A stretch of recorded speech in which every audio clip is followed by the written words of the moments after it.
Welcome to Error Bites, a bite-sized look into a small aspect of our currently in development game, Traits and Trials. These will basically be an infrequent but hopefully more frequent look at a topic of the game that isn't big enough to make its own episode. Expect these to be a bit shorter and lighter on edits than our beefier other episodes. Anyway, on to today's topic, the enemies of the fungal jungle. Part 1 of an enemy's design is the enemy's, design. We opted for 4 unique enemies to test the combat, so they can mix and match a bit more than 4 of the same enemy. So, here's a breakdown of each enemy that's currently made, then we'll go into some of the other ones we have planned for later. We have the lizardlings. These are one of the 2 races that fight for dominance in the oubliette. Tribal and uncultured, they're not all that bright, but are determined and unpredictable. We have their 2 lowest ranks here, the lizardling Lightfoot, an entry-level scout, and the lizardling Dartmouth, their low-ranking ranged fighters, using blowguns and their long tongues to fight at a distance.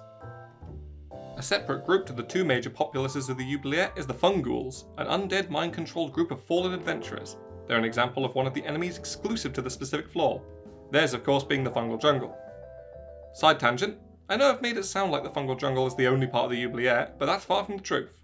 There are 3 areas, the fungal jungle only being the first one. Think of it more like our Green Hill Zone, or Green Mushroom Zone. Moving on, Fungools usually fight with more poison and debuff related attacks. Alongside the Fungools is the Skellies, simple skeletons. Now, these skeletons appear to be a little boring compared to the other enemies, right? Well, they have a very special quality, but I'll let that be shown in-game during the combat episode. Aren't I cheeky? These are all the enemies that we have planned currently, but I'll talk about some of the ones we also have conceptualized, but not finished. On the other side of the oubliette's ongoing balance of chaos and order and opposing the lizardlings is the Joblins. Yes, you heard me right. In this world, goblins only care about one thing, their careers. To a Joblin, rank is everything, and their power in society is dictated by their job. At the lowest possible position in the hierarchy is the Gobseekers, unemployed Joblins that are trying to find their purpose. They're left to fend for themselves in the fungal jungle until they can find a way to make money. They have no particular skills, so they'll be the most basic Joblin enemies. A bit above them is the Gob Jockeys. Yes, they're all puns, don't think too much about this one. These guys are basically the hunters and scouts in the war against the lizardlings. So they've taken to riding on captured lizardlings for their knowledge and speed in manoeuvring. Lastly is the Squibs, small explosive critters that look like a mix between a blooper and a Goomba. You see, the swampy waters of the fungal jungle are filled with a highly volatile type of algae. These things feed on it, leading to their habit of exploding. Why do they wear boots? That's evolution, my friend. And that's all we have time for in this minisode. There'll probably be more enemies on the floor, but we've not come up with them yet.